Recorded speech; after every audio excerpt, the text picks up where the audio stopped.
Hey Henry, it's Mike here. Okay, so we've got your power plug plugged into the Hero robot. You can see the little power light going.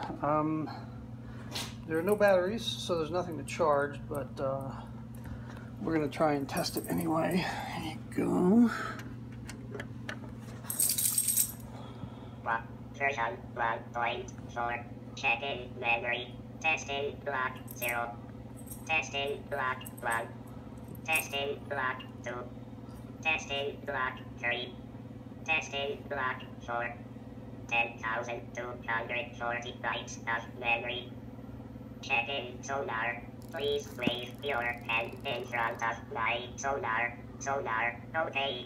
Check-in steering. Steering. Okay. Check-in light sensor. Please leave your pen in front of my light sensor. Light sensor. Okay.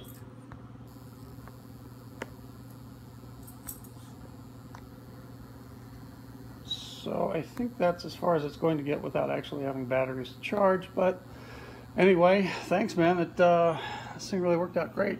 Fits perfectly. See you.